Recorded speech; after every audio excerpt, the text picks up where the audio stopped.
Hello everyone, welcome to Board Game Design Time, the show where we design games for fun. I'm here solo tonight because I wanted to get an episode out. It's been a while since we've had an episode. Myself and Matt have been working on some game designs that we're hopefully going to release later this year. And in the meantime, it's been really tough for us to schedule Board Game Design Time episodes. But we want to do more, and I was like, you know what? Let me record one solo just for the people at home so they know that we're still actively trying to do this. Right at the end of the year, I asked on some various message boards and forums if anyone had any questions about designing games. As you know, if you're a follower of this series, we're all about designing games for fun. We're not trying to give you professional advice. We're not looking to make professional designers out of you. We're just trying to encourage more and more people to design. And so I approached some board game forums right before the end of the year, and I said, hey, if you've never designed a game before, why not? What is stopping you? What advice would you like to hear from us in order for you to design that game that you've always wanted to but have never actually went out and tried to design? We got a ton of feedback, and a lot of that feedback is going to make it into future episodes. However, there was one answer that really kind of threw me for a loop, and it was, why should I design games? Why am I special? Why me? How are my game ideas any different than all the million other ideas out there? Why? Why should I design a game? That was an unexpected answer for me because I've always been into game design and I've always liked tinkering with games I love to try to improve them or make spin-offs of games that I'm playing ever since I can remember. So what I have is 5 reasons why everyone should try game design, and none of them have to do with getting published or selling a game as a product. They're all sort of extra things that you get out of designing games. All right, let's get started. Number 1 is game design is a perpetual puzzle.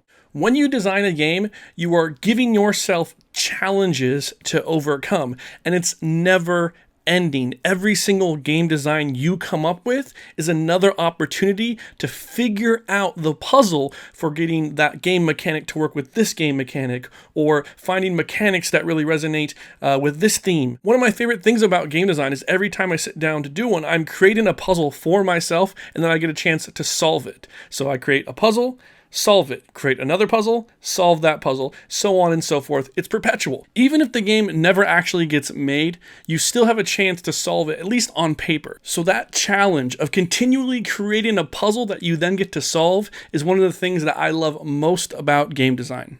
Number 2, as far as hobbies go, game design is cheap. Like, all those games back there cost money. Game design you can do with some pencils and some paper, start cutting stuff out. As far as hobbies go, it's one of the cheapest that I can actually think of. It's definitely the cheapest hobby that I participate in. Now, don't get me wrong, there are things that you can do. For instance, I just bought a laminating machine because who doesn't want to laminate player boards that they come up with? And there's ways to do that, and you can spend money if you want. But fundamentally, getting started in game design, it's almost zero. I'm positive that you have everything you need to come up with a game idea, prototype it, and try it with your friends at your house right now. Number 3, you get to meet awesome people. The game design community is absolutely incredible. I've never actually been part of a community that was so helpful to one another. Everyone loves to talk about game design and loves to share ideas and play each other's games and all sorts of stuff. It's a really, really great community. It's true in real life. Some of the people that I play games with on a regular basis are game designers that I met through playtesting their games or meeting them at different conventions and that kind of stuff, but also online, on Twitter. I actually get to interact with a ton of people just because we share a love of game design. It's a really cool feeling to be able to reach out to designers, even published ones, and talk to them about game design and share that bond with them, because everyone has faced the same problems with game design that you have. They've just at different stages of experience for dealing with those problems. Game design is a great community, and it's my number 3 reason to do game design. Number 4 is the opposite of that. Game design is a hobby that you can absolutely have a social aspect to. You can take your prototype to prototype game nights. You can go to conventions and play other people's prototypes and share your games with them. But you can also take time for yourself. One of the things that I'm starting to do this year, and I'll actually put some of it in the 1000 XP blog, is doing studies. Now, I got this idea from my friend Beth Sobel, who is an illustrator, and she does 60-minute painting studies where she'll basically just paint a picture, set a timer for 60 minutes, and then whatever she's done with at the end of that 60 minutes is she's done. It's basically a way to practice. I'm doing that same concept with game design this year because I wanted something for me to be able to relax at the end of a day when I get home from work and I'm kind of like wound up right before I go to bed. I actually will sit for half an hour and just come up with a game design. I fill up a piece of paper in my graph notebook, and at the end of that 30 minutes, whatever I have is what I have. It's probably never going to see the light of day. I probably won't even prototype it, but game design gives you a chance to do something on your own. In addition to that, there's the crafting element. So you actually get to build things with your hands. I'll oftentimes put a show on Netflix when I'm building my prototypes, cutting out pieces of paper, designing cards, all that kind of stuff. It can all be done solo, and it's a really awesome, relaxing element of this hobby. And my number 5 and final reason why everyone should try game design is it's fun. If you're watching this, you're probably already interested in game design because you play games. You get to make games. And not only that, you get to do all the fun parts of making games without having to do the difficult part, which is actually making the games.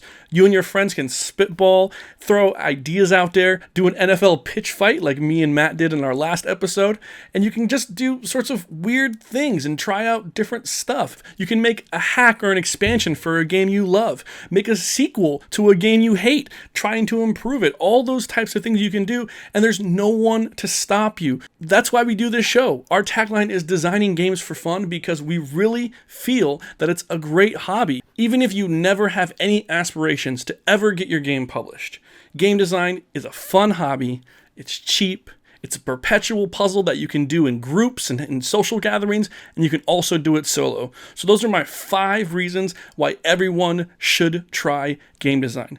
Now, I actually came up with 10 reasons. If you head to the blog at 1000xp.com, you'll have 5 other reasons why you should try game design. You can also leave comments there. Let us know what you think. Reach out to me on Twitter. I think it's down there, although I don't have very good spatial reasoning, but I'm pretty sure it's right down there, and I'd love to hear from you. You can also subscribe down below if you want to check out future episodes of Board Game Design Time. Our entire goal is to inspire you to create things. That's really what we're all about, designing games for fun. Hopefully this was inspirational, and until next time, I'll see you later. Bye-bye. Deuces.